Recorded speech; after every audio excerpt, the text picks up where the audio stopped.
My son wanted some light-up Paw Patrol shoes. If you have seen them, then you know how ugly they are shaped. I'm not against character shoes, so I decided to make him some with a better shaped shoe. Keep watching if you want to see how I transform these all-white shoes into these.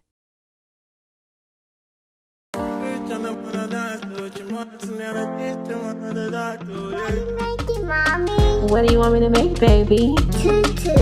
How about I teach you how to make tutus? Yay! The shoelace is sewed to the tongue. I used a seam cutter to detach the lace from the tongue. You will see why later. Now that the stitches are gone, I used my tweezers to remove the remaining thread. I am recording with my phone in my hand, so please excuse the awkwardness. Next, I used my seam cutter to remove the Nike check. I went all around the seam until it looked like this. I used my tweezers to pull out all the hanging thread until it looked like this.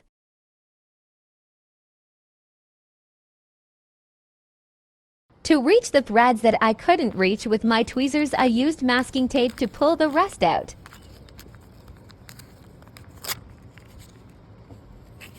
Now it's time to start designing the shoes. I used masking tape to help create a pattern. I stuck the masking tape where I wanted the design on the shoe to go, making sure that I smoothed out all the wrinkles to get a precise measurement. It's important to smooth the tape around the edges so you can see the pattern of the shoe clearly. The curves are hard to get into. You may need to press your finger or the end of your tweezers into the grooves to get a better crease.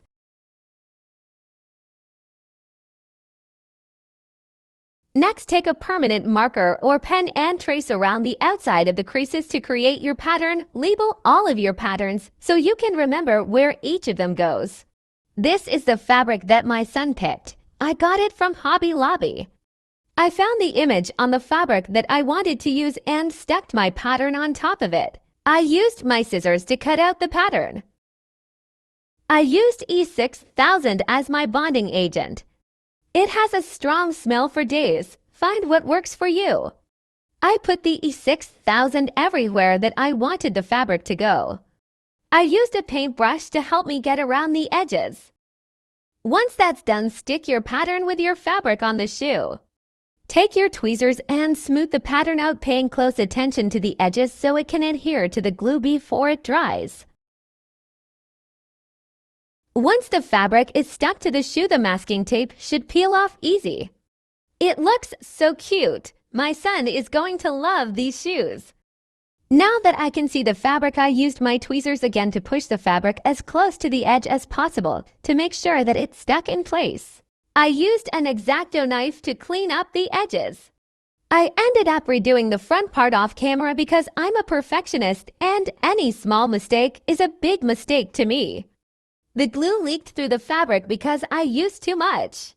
The sides were perfect, so I cleaned them up with the X-Acto knife. After I was satisfied, I used the E6000 to glue the check back into place.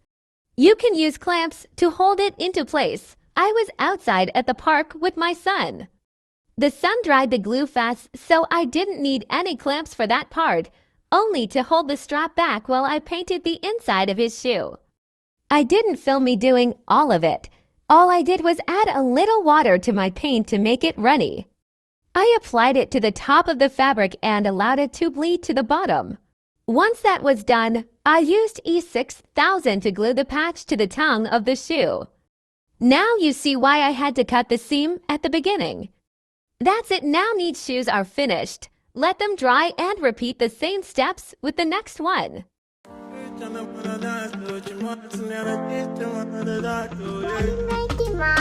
What do you want me to make, baby? Tutu. How about I teach you how to make tutus? Yay!